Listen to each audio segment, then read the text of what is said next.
반갑습니다. 자, 앞뒤 옆에 계신 분들이 한번 인사합시다. 반갑습니다. 네, 또 이렇게 한번 인사할까요? 태풍에서 살아남아서 감사합니다. 네, 네, 태풍 가운데서도 살아남으신 여러분, 네, 사랑하고 축복합니다. 네, 오늘도 피곤한 잠을 이기고 또 공부해야 될 시간을 뒤로 하고 또 하나님 앞에 나와 예배드리는 여러분들 축복합니다. 오늘 예배 가운데 또 말씀 듣는 가운데 하나님께서 큰 은혜 더해 주실 줄 믿습니다. 네, 오늘은 하나님을 의지하라라는 말씀을 가지고 함께 좀 은혜를 나누고자 합니다.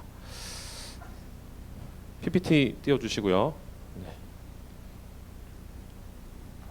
그럼 13호 태풍 맞나요? 링링이 우리나라를 휩쓸었습니다. 태풍 때문에 1박 수련회도 좀 미루고 행복한 동행도 좀 잠시 뒤로 미루고 제자훈련 강의까지 좀 이렇게 미뤘는데 생각보다 울산은 강도가 좀 덜했던 것 같습니다. 울산은 생각보다 크게 피해가 없었긴 하지만 전국적으로 참 많은 곳에서 여러 피해를 입었던 것 같습니다. 교회 그 종탑이 무너지는 그런 데도 있었고요. 또 신호등이 넘어지는 건 물론이고 건물 외벽이 갑자기 이렇게 차가 막 밑에서 다니고 있는데 건물 외벽이 막 무너져 내리는 그런 것들도 뉴스를 통해서 볼 수가 있었습니다. 특별히 이번에는 바람이 진짜 많이 불었습니다. 그죠? 바람이 너무 많이 불어서 막 피해가 좀 있었는데 얼마나 그 바람이 센지 이번 태풍에 의해 그 부는 바람이 얼마나 센지 실험을 하는 영상들이 굉장히 많더라고요. 뉴스마다 그 방송사마다 기자들이 가서 이렇게 막 실험을 하는 것을 볼 수가 있었는데 그 영상들이 많아서 제가 잠깐 준비해봤습니다. 짧은 영상인데 잠깐 볼게요. 링링은 폭우도 문제지만 강한 바람으로 큰 피해를 줄 것으로 우려되고 있습니다. 네, 남해와 서해안은 초속 55m, 내륙에도 초속 35m의 강풍이 몰아친다는 예보인데 어느 정도의 위력일까요? 최소라 기자가 직접 체험해봤습니다. 인공적으로 강한 비와 바람을 만들어내는 태풍 체험관에서 실험을 해봤습니다. 먼저 초속 10m의 비바람, 눈을 뜨기가 어렵고 대화를 나누기 힘듭니다. 초속 10m인데 들리세요? 뭐라고요? 초속 20m에서는 찢어진 우산에 살이 드러나 흉기처럼 변했고 휴지통과 간판은 맥없이 날아갑니다. 바람을 최고 속도인 초속 30m로 높이자 몸무게가 60kg에 가까운 기자도 버티기 힘듭니다. 초속 30m의 바람입니다. 똑바로 서기는커녕 난간을 잡지 않으면 바로 날아갈 정도로 몸을 가누기 힘듭니다. 네, 여러분 기자가 저렇게 힘듭니다. 네, 제 동생이 기자 1년 하고 때려치운 이유가 있어요. 여러분 본 것처럼 이번 태풍 바람이 굉장히 셌습니다. 근데 초속 30m만 돼도 저렇게 세다고 하는데 이번에 그 최고 풍속이 52.5 그 정도를 기록했다고 하니 얼마나 바람이 셌는지 알 수 있을 것 같아요. 이번 태풍이 워낙 강하다는 이야기들을 많이 했고 또 잘 대비해야 한다는 그런 이야기들이 뉴스에서 굉장히 많이 나와서 우리나라도 전체적으로 정말 대비를 많이 했던 것 같습니다. 교회에서도 전체적으로 많은 행사들을 좀 미룰 만큼 이번 태풍이 정말 강했는데요. 근데 이번 태풍을 보면서 느낀 것이 있습니다. 우리 인간이, 저와 여러분들이 정말 약한 존재다, 정말 연약한 존재다라는 것을 많이 느낄 수 있었습니다. 저도 나랑 알 수 있는지 모르겠지만 저렇게 강한 바람이 한번 확 불면 날아갈 수도 있는, 한순간에 날아가 버릴 수도 있는, 어찌 보면 아무것도 아닌 존재가 바로 우리 인간이 아닌가, 그렇게 연약한 존재가 우리가 아닌가 하는 생각이 들었습니다. 이렇게 연약한 존재이기에 우리는 우리를 보호해 주시는 분이 있어야겠다라는 생각이 또한 들었습니다. 오늘 우리가 함께 읽어본 이 말씀은 시편의 말씀입니다. 시편은 맨 처음에 보게 되면 그 시편을 기록한 사람이 누구인지, 또 이 시편이 기록될 때의 그 상황이나 배경을 알 수 있는 그 단서들이 있습니다. 그러니까 이 시는 누가 썼고 또 성전을 올라갈 때 썼다든지 또 누구에게 쫓길 때 썼다든지 도망을 갈 때 썼다든지 이런 식으로 그 시편이 쓰여진 모든 그 환경과 상황들을 알 수 있는 단서들을 조금씩 써놨어요. 근데 우리가 함께 읽은 이 시편 91편의 말씀은 그런 단서가 거의 없는 것 같습니다. 그러나 또 감사하게도 여러 신학자 분들께서 이것을 열심히 연구하고 자료를 이렇게 내놓으셨는데 많은 사람이 이 시를 지은 사람이 아마도 전쟁 중에 전쟁을 막 하고 있는 중에 이 시를 썼을 것이라 이야기하고 있습니다. 그러니까 전쟁으로 목숨이 왔다 갔다 하는 그런 시점에 정말 도움이 필요한 그 시기에 이 시편을 기록했다는 겁니다. 우리가 아까 읽어서 알겠지만 이 시편의 중심 내용이 무엇인 것 같나요? 네, 마치 국어 시간에 질문한 것 같은데 네, 하나님께서 우리 인간을 어려움 가운데서 보호하신다는 내용이 91편의 전체적인 중심 내용입니다.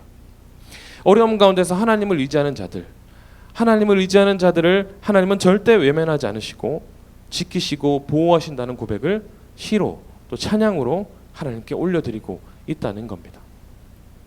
사랑하는 하자 여러분, 여러분을 보호하시고 지키시는 하나님을 의지하시기를 바랍니다.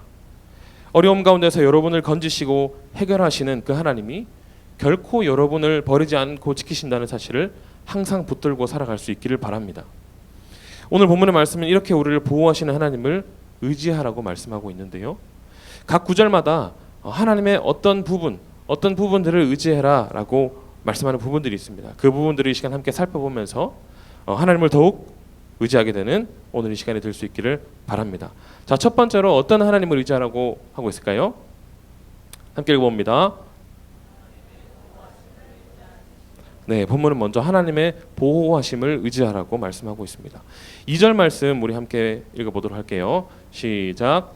내가 여호와를 가리켜 말하기를 저는 나의 피난처요 나의 요새요 나의 의뢰하는 하나님이라 하리니. 네, 시편 기자는요 하나님을 자신의 피난처 요새로 표현하고 있습니다. 여러분 이탈리아에 가면 지금 보시는 이런 판테온이라는 건축 구조물이 있습니다. 이게 뭐냐면 로마의 기독교가 공인되기 전에 아주 다양한 신을 섬기는 그 풍습이 그 나라에 있었다고 그래요. 많은 신들을 섬기다 보니까 이 많은 신들을 섬길 수 있는 신전을 지어야 하는데 그 신전을 이 판테온이라는 건물로 이렇게 딱 지어 올렸다고 합니다. 여기서 뭐 다양한 신들을 섬기고 또 제사도 지내고 막 그런 식으로 했겠죠. 근데 이 건축물은 여러분 안타깝게도 처음에 지어졌던 그 모습 그대로 있는 것이 아닙니다. 아마 몇 번 무너졌다고 그래요. 무너졌다가 새로 지은 건물이 바로 이 건물이라고 합니다. 몇 번 다시 지어졌어도 몇 번 무너졌어도 이 건물이 지금까지도 유명하고 대단한 이유는 뭐냐면 125년에 지어진 건물이기 때문에 아주 유명하다고 합니다. 125년 전에 지어진 건물이 아니라 125년에 지어진 건물이기 때문에 유명하다는 겁니다. 지금까지 125년에 지어졌으면 지금까지 1894년 동안 멀쩡하게 저 자리에 저렇게 있다는 겁니다. 이탈리아에 수많은 지진들이 있었음에도 불구하고 저렇게 든든하게 세워져 있는 것을 보고 많은 사람들이 참 놀란다고 합니다. 또 건축에 대해서 공부하는 사람들 또 건축 관계자들은 저 건물을 보고 연구도 많이 하고 많이 보러 온다고 합니다. 그럼 2절에 나오는 아까 우리가 읽었던 2절에 나오는 피난처, 이 피난처를 원어로 한번 살펴보면요 바로 판테온과 같이 무너지지 않는 아주 튼튼하고 안정된 건축 구조물을 말한다고 합니다. 그 안에 있으면 어떤 어려움이 와도 절대 무너지지 않고 내가 해를 받지 않는 그런 단단한 건축 구조물을 가리켜서 피난처라고 이야기한다고 해요. 하나님은 당신을 의지하는 사람들에게 피난처와 같은 존재가 되어준다는 것을 시편 기자는 우리에게 말씀해주고 있습니다. 우리를 살아가면서 많은 어려움을 겪습니다. 저도 그렇고 여러분들도 그렇고 정말 많은 어려움들을 겪고 있고 또 겪게 될 겁니다. 계약해서 이제 적응 좀 하려고 하는데 추석이 지나면 우리의 소망 추석이 지나면 시험 기간이 시작되고 좋았던 관계가 또 갑자기 친구들과 관계가 갑자기 좋아지지 않는 그런 일들도 생겨납니다. 우리 고3들은 다음 주까지 이제 원서를 넣고 나면 이제 본격적으로 마음 고생이 시작되기도 합니다. 그래서 여러분 이런 어려움 가운데서 우리는 하나님보다 사람을 의지하고 세상의 여러 방법을 더 의지하려고 합니다. 처음에는 뭔가 되어가는 것 같고 뭔가 해결되어져 가는 것 같고 나에게 도움이 되는 것 같지만 결국에는 이 세상의 도움들, 세상의 방법들은 힘없이 무너져 내리는 모래성과 같은 것입니다. 사랑하는 하자 여러분, 하나님의 보호하심을 의지하십시오. 하나님의 보호하심은 절대 무너지지 않으며 결코 실패가 없는 줄 믿습니다. 세상 끝날까지 여러분을 지키시고 보호하시는 그 하나님을 날마다 의지하여 어려움 가운데 승리하는 여러분 되시기를 소원합니다. 자, 두 번째로 우리는 무엇을 의지해야 할까요? 함께 읽습니다. 네, 두 번째로 본문은 우리가 하나님의 능력을 의지해야 한다고 말씀하고 있습니다. 1절 말씀 우리 같이 한번 읽어볼게요. 함께 읽습니다. 시작. 전능하신 자의 그늘 아래 거하리로다. 아멘. 자, 하나님을 의지하는 사람은 그분이 능력이 많으신 분이라는 것을 아는 사람입니다. 하나님께서는 우리가 어떤 어려움을 당하고 있다고 하더라도 그 모든 어려움을 해결하실 수 있는 분이라는 것을 알기 때문에 하나님을 의지하는 것입니다. 우리 7절 말씀을 같이 한번 볼까요? 7절 말씀 함께 읽습니다. 시작. 천인이 내 곁에서 만인이 내 우편에서 엎드러지나 이 재앙이 내게 가까이 못하리로다. 아멘. 지금 시편을 기록하고 있는 시편 기자가 전쟁 중이라는 것을 한번 생각해 봅시다. 자기 옆에서 1000명의 사람들이 막 죽어 나가고 있어요. 부상당해서 넘어지고 일어나지도 못하고 막 그런 가운데 있습니다. 10,000명이 막 죽어 나가는 그런 상황 가운데 있어요. 자기 주변에 같이 있었던 많은 사람들이 막 죽어 나가는 그런 상황 가운데 있다는 겁니다. 그런 상황이지만 시편 기자는 털끝 하나 다치지 않고 부상당하지 않고 죽음을 면하고 있는 그런 상황입니다. 화살이 막 날아오고 창검이 막 오고 가고 치고받는 그런 상황 중에 털끝 하나 다치지 않을 수 있는 것은 아이언맨쯤 돼야 그것을 다 피할 수 있고 다 이겨낼 수 있을 것 같은데, 하나님은 자기를 의지하는 이 한 사람 시편 91편의 기자를 이렇게 보호하고 계신다고 이야기하고 있습니다. 여러분, 지금은 좀 덜하겠지만 좀 어렸을 때는 아마도 우리 아빠는 세상에서 못하는 일이 없을 거야, 우리 아빠는 모든 것을 다 할 수 있을 거야 라고 여러분들 아마 생각했을 겁니다. 저 또한 저희 아버지가 슈퍼맨인 줄 알았습니다. 제가 필요한 것들, 또 고장난 장난감들, 또 뭔가 고쳐야 할 것들이 있으면 아버지에게 갖다 드리면 다 해결이 됐으니까 우리 아버지는 모든 것을 다 하실 수 있는 분이라고 생각을 했었습니다. 제 아들이 요즘 조금씩 엄마가 해주지 않는 것들이 생겨나는데 엄마가 해주지 않는 것들을 저에게 가져오기 시작했어요. 아빠에게 가지고 가면 또 아빠에게 조금만 뗐으면, 자주 보지 못하는 아빠니까 조금만 뗐으면 모든 것을 다 해준다는 것을 이제 요 어린 친구가 알기 시작했거든요. 사랑하는 여러분, 우리 하나님은 모든 것을 하실 수 있는 분인 줄 믿습니다. 창세기 1장에 기록하고 있는 것처럼 세상 만물을 만드신 그분이 하나님이시며 이스라엘 백성들이 홍해를 건너가도록 바다를 가르신 분이 바로 우리 하나님이십니다. 그 능력의 하나님이 바로 우리 하나님이신 줄 믿습니다. 도저히 이것은 해결될 수 없을 것이라 생각되는 문제가 여러분들 가운데 있습니까? 하나님 앞에 가지고 나아가 전능하신 하나님을 의지하며 기도하십시오. 앞으로 살아가며 내 힘으로 감당할 수 없는 문제와 어려움들이 여러분들 가운데 생기거든, 사랑하는 여러분, 전능하신 하나님을 의지하여 그분 앞에 엎드리는 여러분 되시기를 바랍니다. 내가 할 수 없고 세상이 할 수 없는 그 어려운 일을 하나님이 해내시는 것을 여러분들 반드시 보게 될 것입니다.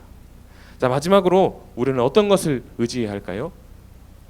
함께 읽습니다. 시작. 하나님의 평강을 의지하라고 이야기하고 있습니다. 하나님은 우리를 지키시고 우리를 보호하시는 분인 줄 믿습니다. 그리고 우리에게 평강을 주시는 분입니다. 평강은 여러분 그저 걱정과 염려가 우리 가운데서 사라지는 것만을 의미하지는 않습니다. 우리에게 생겨난 문제와 그 생겨날 문제들에 대한 걱정이 사라지는 것, 그것을 넘어서는 것이라는 말입니다. 14절에 16절까지 말씀을 같이 한번 읽어볼게요. 함께 읽습니다. 시작. 저가 나를 사랑한즉 내가 저를 건지리라. 저가 내 이름을 안즉 내가 저를 높이리라. 저가 내게 간구하리니 내가 응답하리라. 저희 환난 때에 내가 저와 함께하여 저를 건지고 영화롭게 하리라. 내가 장수함으로 저를 만족해 하며 나의 구원으로 보이리라 하시도다. 아멘. 하나님을 사랑하는 자는 하나님을 알고 높이는 사람입니다. 하나님은 이런 사람을 어려움에서 건지시고 하나님을 찾을 때 응답해 주시는 분이라고 말합니다. 하나님과의 인격적인 관계에서 나오는 믿음과 신뢰는 내가 어떠한 상황 가운데 있다 할지라도 변함없이 늘 한결같이 나를 지키시고 보호하시며 건지실 것이라는 확실한 믿음이 생겨나게 해줍니다. 여러분 아시는 분들은 아시겠지만 제가 연애를 11년 하고 결혼을 했습니다. 그 말이 11년이지 생각해보니까 11년이 굉장히 길더라고요. 네. 많은 사람이 저에게 물어봐요. 도대체 어떻게 그렇게 길게 연애를 했냐고. 연애를 오래 하려면 어떻게 해야 하나요? 가끔가다 진짜 그 우리 청년 스태프들 중에 교제하고 있는 친구들 있으면 어떻게 하면 그렇게 오래 연애를 할 수 있습니까? 이렇게 물어보는 친구들도 있더라고요. 여러분도 궁금하죠? 여러분 안 해보니까 뭐 잘 모르겠지만 여러분 이 그 교제를 오래 하려면 장거리 연애를 해야 됩니다. 떨어져 있어야 돼요. 멀리 떨어져 있어야 얼굴 안 보고 지내는 기간이 반드시 있어야 애틋해져서 더 오래 만날 수가 있습니다. 뭐 아내가 보지 않을 거기 때문에 이렇게 뭐 사실 방금 말하는 것이 사실인지는 확실하지는 않지만 한 가지 확실한 것은 그 관계가 오래 가기 위해서는 서로에 대한 믿음이 있어야 됩니다. 서로에 대한 확실한 믿음이 있어야 돼요. 각자의 마음이 쉽게 돌아서지 않을 것이라는 그런 믿음, 또 내가 상대방의 휴대폰 확인하지 않아도 멀리 떨어져 있어도 나 말고 다른 사람에게 절대 마음 주지 않을 것이라는 그 믿음이 있어야 그 교제는, 그 관계는 오래 갈 수가 있습니다. 그럼 우리가 하나님과의 관계를 인격적인 깊은 관계를 가지게 되면요, 우리 안에 하나님이 주시는 평강이 있게 됩니다. 날마다 기도하며 하나님의 말씀을 묵상함을 통해 하나님과 깊은 관계를 맺게 되면 내가 어떤 어려움 가운데 허우적거리고 있어도 어떤 문제 가운데서 내가 힘들어하고 있어도 반드시 하나님이 도와주시고 이것을 해결해 주실 것이라는 확실한 믿음으로 내 마음에 평안함이 가득하게 된다는 것입니다. 사랑하는 여러분, 하나님의 평강을 의지하십시오. 하나님과의 관계를 깊고도 확실하게 맺어서 언제나 여러분을 지키시고 돌보시는 그 하나님을 굳게 믿고 의지하게 되기를 간절히 바랍니다. 말씀을 맺겠습니다. 미국 그 샌프란시스코에 가면 금문교라고 하는 다리가 있습니다. 여러분이 보시고 있는 저 다리인데요. 이 다리는 현수교라는 형태로 지어졌습니다. 쉽게 말해서 그 여러분 울산대교 아시죠? 울산대교와 비슷한 형태를 한 다리를 현수교라고 합니다. 보통 이 현수교는요, 길이도 굉장히 길어요. 길이도 굉장히 길고 케이블로 그 다리를 고정시켜야 하기 때문에 아주 큰 해상 크레인을 가지고 와서 이 다리를 설치를 해야만 한다고 합니다. 사람들이 뭐 그 좀 들어올릴 수 있을 만큼의 무게도 아니거니와 물 위에서 작업을 해야 되기 때문에 해상 크레인을 가지고 작업을 해야 된다고 해요. 그런데 이 금문교는 여러분 해상 크레인이 없었던, 거대한 그 해상 크레인이 없었던 1937년에 완성이 되었다고 합니다. 밑에 물을 두고 저 사람들이 작업을 하는데요. 작업하는 이 인부들이 무섭기도 하고 또 물이랑 61m나 높은, 육지에서 61m나 높이 있는 그 곳에서 작업을 하다 보니까 거기서 떨어져서 죽는 사람이 굉장히 많았다고 합니다. 작업하다가 발을 헛디뎌서 또 실수로 떨어져서 죽는 사람들이 굉장히 많았다고 해요. 워낙에 힘들고 어려운 작업이고 또 사망자들이 계속 나오다 보니까 사람들이 쉽게 도전하지도 않고 그러다 보니까 이 다리가 세워지는 속도가 예상했던 것보다 계속 늦춰졌던 겁니다. 그러다가 사람들이 이렇게 해서는 안 되겠다, 그러다가 생각해낸 것이 있는데, 작업장 밑에 엄청나게 큰 그 그물망을 큰 돈을 주고 이렇게 설치를 했다고 합니다. 아무리 작업하다가 떨어져도 죽지 않고 살 수 있도록 그물망을 설치해 놓은 겁니다. 그 그물망이 설치되고 나서부터는 작업의 속도가 굉장히 빨라졌다고 이야기합니다. 왜 그럴까요? 작업하는 인부들이 자기가 아무리 작업을 하다가 이 다리에서 떨어져도 죽지 않을 것이라는 확신이 있었기 때문입니다. 사랑하는 여러분, 사람 중에 어려움 한번 겪지 않는 사람이 어디 있겠습니까? 아무리 긍정적으로 보이는 사람이라 해도, 날마다 웃고 있는 사람이라고 해도 자기 나름의 어려움이 있고, 아무리 돈 많고 출세한 사람들도 자기들 나름 겪는 문제는 다 있습니다. 우리 그리스도인들, 특별히 청소년 여러분들이라고 어려움이 없겠습니까? 가정의 문제, 입시와 학업의 문제, 또 믿지 않는 친구들과의 관계 문제, 말하지 못하지만 누구에게 쉽게 말을 꺼내지 못하지만 여러분들 나름의 겪는 문제와 어려움이 얼마나 많이 있습니까? 우리는 이 문제를 어떻게 해야 할까요? 이 어려움들을 어떻게 해결해 나가야 할까요? 사랑하는 여러분, 하나님을 의지하십시오. 하나님께 도움을 구하고 하나님께 해결해 달라고 엎드려서 기도하는 여러분이 되시기를 바랍니다. 시편의 기자가 고백했던 것과 같이 확실하게 보호하시는 하나님, 전능하신 하나님을 의지하시기를 바랍니다. 확실한 그 믿음 가운데 염려와 걱정의 마음이 평강의 마음으로 바뀌어서 그 평안의 마음으로 가득 채우실 하나님을 의지하시는 여러분 되기를 바랍니다. 시편의 기자를 전쟁의 어려움과 죽음의 위기 가운데서 건지셨던 그 하나님이 오늘을 살아가며 세상 가운데서 말 못할 그 어려움을 당하는 여러분을 만나주시고 어려움을 해결해 주실 줄 믿습니다. 그 하나님을 의지하며 이번 한 주간도 믿음으로 살아가고 앞으로의 여러분들의 삶도 믿음으로 승리하며 이겨내는 그런 삶이 될 수 있기를 간절히 소원합니다.